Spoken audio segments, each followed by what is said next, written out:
गोदी मीडिया हमें। बात तो सही है। हम गोदी मीडिया है, इनके अनुसार में हम गोदी मीडिया है। हाँ भाई हाँ, क्योंकि हम सबको पक्ष रखने की बात कहते हैं, लेकिन वो गोदी मीडिया नहीं है जो एक तरफा यूट्यूब पे अपना एजेंडा चलाता है, अपनी दुकान चलाता है। और मैं कहता हूं उनको भी अधिकार है अपनी बात को रखने का, क्योंकि ये लोकतंत्र है। लेकिन लिंचिंग करने का किसी को अधिकार नहीं है, लिंचिंग करने का किसी को अधिकार नहीं है। आज मैं इस मंच से कहना चाहता हूं, बोल जिन पत्रकारों ने खास तौर पर यूट्यूब के जिन्होंने लिंचिंग का समर्थन किया है, बहुत गलत किया है। ये घूम के कर्म जो है ना वापस आता है और बहुत बुरा आता है। अच्छा, हमको सिखा दिया है। और जो लोग टीवी से बने हैं वो लोग ऐसा कर रहे हैं, मैं उनको नाम नहीं उनका लेना चाहता, क्योंकि वो इस काबिल नहीं है मैं उनका नाम लूं। अच्छा कोई कुमार है तो कोई अपने आप को अजीत मानता है, लेकिन उनको शर्मिंदा होना चाहिए अपनी बातों पर। अब शर्मिंदा होना चाहिए जिस तरह की गंदी हरकतें उन्होंने करी। डिप्रेशन। और मैं आपको बताऊं, लोकतंत्र में सबको बोलने का अधिकार है, सबको अपने विचार रखने का अधिकार है, लेकिन लोकतंत्र में लिंचिंग का अधिकार किसी को नहीं है। और इसके खिलाफ मैं आवाज उठा रहा हूं और इसके खिलाफ मैं बड़ी मुहिम चलाऊंगा। ऐसा मत करो मेरी जान। भाई मोदी जी को तो देखिए आज विश्व में एक मेडल बना दीजिए, क्या कहिए, आओ आओ आओ। ये कैसे मोदी जी चले जाएंगे मेडल लेकर के? जिसको मुझे टोकना पड़ा, मैं डिबेट नहीं करूंगा। अच्छा दादा टाइम आपको तो सुन लीजिए, बोलिए, डिस्टर्ब कर रहे हैं आप। डिस्टर्ब क्या कर रहे हैं आप? बोल रहे हैं आओ, यही है जवाब मिलेगा। बोलने दे, तकलीफ हुआ है बेचारे को। बोल राहुल जी कहाँ है बता तो दीजिए। राहुल जी कहाँ पर है? राहुल गांधी देश के टैक्स के पैसे से नहीं जाते हैं, मोदी जी हमारे और आपके पैसे से जाते हैं। बात तो सही है। मोदी जी हमारे और आपके पैसे से विदेश घूमते हैं, कभी कभी मन की बात करनी होती है तो देश में आते हैं। चढ़ावा चोरी हुआ, चुप रहे, एक शब्द आवाज आती है नहीं। यहाँ पे नीट पेपर लीक हुआ, एक शब्द आवाज आती है। ठीक है, आते हैं देश घूमने, फिर गए हैं, फिर आएंगे। सेशेल्स और ऑस्ट्रेलिया और जर्मनी और फ्रांस और इंडोनेशिया सब जगह हम घूम आए, लेकिन ये दिल्ली में हमारे पड़ोस में एक वृद्ध वैज्ञानिक 12 दिन से आमरण अनशन पे हैं। तुम्हें शर्म है कुछ?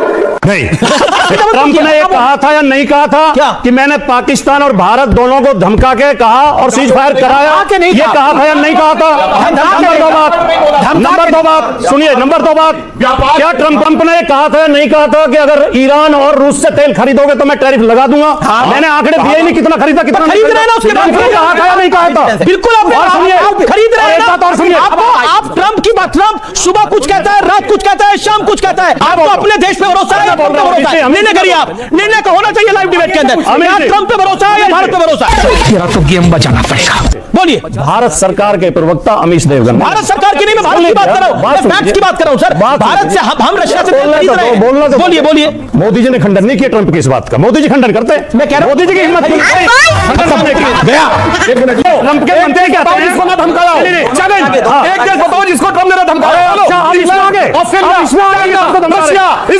कमजोर लोग हैं, कितने कमजोर लोग हैं, कितने डरे हुए लोग हैं। अब इसमें आ गए कि सबको धमका रहे हैं जी, वो तो सबको धमका रहे हैं। अरे हम दुनिया का सबसे ज्यादा आबादी वाला देश है, सबसे बड़ा देश है, हम सबसे बड़ा लोकतंत्र है, सबसे प्राचीन संस्कृति है, हमें धमकाएगा वो? प्राचीन की क्या औकात है? अच्छा प्राचीन भी नहीं रहे अब, मतलब मोदी के लिए देश का भी अपमान हुई, मोदी के लिए देश का भी अपमान करता हुई, अब प्राचीन भी नहीं मानेंगे। गजब बेइज्जती है। इथेनॉल दरअसल शराब है, ये गाड़ी बहक गई है, आम आदमी बहक गया है खम खा के, या सरकार बहक गई है, हमें बहका रही है। आप पुरानी सरकार से कहीं तुलना करके देखिए, आप लोगों की खुशहाली को देखिए। खाली जो अच्छा चलते घूम रहे हैं लोग, इथेनॉल आ गया, इथेनॉल आ गया, E20 आ गया, मजा आ गया, गाड़ी क्या दौड़ रही है। अगर ये इथेनॉल नहीं होता तो हम और आप जो है इस देश में जो है उसी तरह से पेट्रोल खरीद रहे होते जो आज पड़ोसी राज्यों में, पड़ोसी देशों में। इथेनॉल ने बचा लिया ये कुछ भी। मक्का की एमएसपी कितनी बढ़ी? मैं फिर से कह रहा हूँ इथेनॉल का फायदा मिल रहा है किसानों को ना, आपने ये कहा कितने पैसे बढ़े?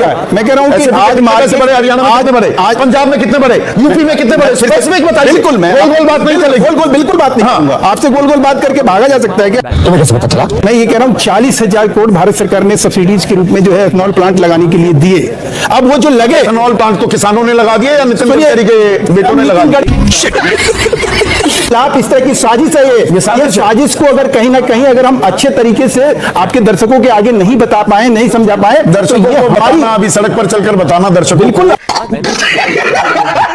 ये फैसला इलीगल है। क्या बात कर रहे हैं?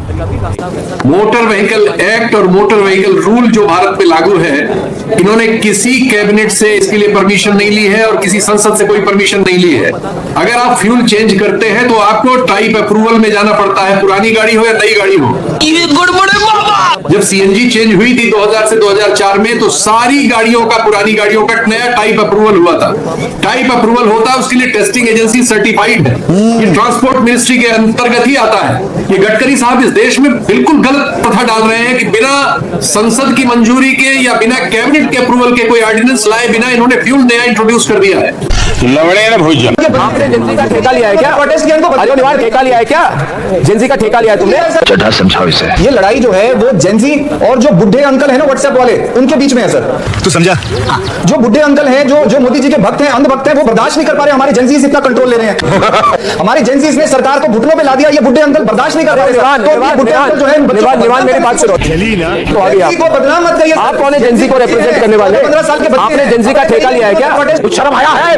अजय निवार ठेका लिया है क्या? जेंजी का ठेका लिया है तुमने? तो लेने के देने पड़ गए। क्या पिटते रहो? दोनों मांग चुप भूखे बैठे 20 दिन से रही हो, रो भूखे। मुझसे 2 दिन की भूख नहीं कंट्रोल हो रही है। चुप कर कुत्ते। आप लोगों को इस तरीके से भरगलाना अमल मत कीजिए। सुनिए मेरी बात। मैंने क्या कहा कि जो भी प्रोटेस्टर्स थे, सारे प्रोटेस्टर्स ने मुझे देखा है वहां पे कि मैं किस तरीके से काम करता रहा हूं, और ये सारी बातें कौन कह रहे हैं? आईटी सेल के ट्रोल्स कह रहे हैं, अनुभव कह रहे हैं। गजब बेइज्जती है। और उन बेवकूफों के प्रति उनको रिझाना, उनको वो करना, ये मेरा कोई काम नहीं है। क्या बात है सर? जिस सरकार को आपने चुना है उससे आप सवाल नहीं पूछते। मणिपुर में हिंसा होती रहती है, आपसे एक शब्द नहीं कहा जाता। शर्म है कुछ? और अब ये कहा जाता है कि नहीं इस प्रोटेस्ट को वैसे तो सपोर्ट करते, लेकिन इसलिए नहीं कर रहे, उसलिए नहीं कर रहे। ये सब बेकार की बातें हैं। सही पकड़े हैं। ये जो आईटी सेल के ट्रोल्स हैं, ये अनभक्त है, ये देश के किसी भी मुद्दे पर बात नहीं करते। और मैं फिर से उनसे अपील करता हूँ कि थोड़ा अभी मजा आएगा ना भिड़ो। देश के बारे में सोचो, बजाय कि किसी भी आंदोलन को उसके नींद में निकाल के उसे डिस्क्रेडिट करने के। मूवमेंट चलता रहेगा, मूवमेंट तो कोई नहीं हो सकता। कभी कभी लोकतंत्र में एक आवाज सिर्फ आवाज नहीं रहती, वो एक सवाल बन जाती है। और जब सवाल लाखों युवाओं की उम्मीदों से जुड़ जाए तो उनकी गूंज सत्ता के गलियारों तक पहुंचती है। अरे कहना क्या चाहते हो? नीट पेपर लीक से शुरू हुई ये लड़ाई पहले जंतर मंतर के धरने तक पहुंची, और आज इस कहानी का बड़ा मोड़ तब आया जब शिक्षा मंत्री धर्मेंद्र प्रधान ने इस्तीफा दिया।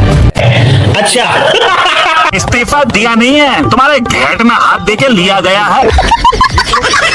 इसलिए भी महत्वपूर्ण था क्योंकि जब दोबारा परीक्षा हुई तब उससे पहले नीट परीक्षा की तैयारी कर रहे कुछ छात्रों ने आत्महत्या कर। कल्पना कीजिए, जिन बच्चों ने सिर्फ इसलिए आत्महत्या कर ली क्योंकि इतनी मेहनत की थी, दिन रात एक करके एग्जाम दिया था, पेपर लीक की वजह से पेपर रद्द, और अब फिर लग जाइए उसी तरह से पढ़ने में।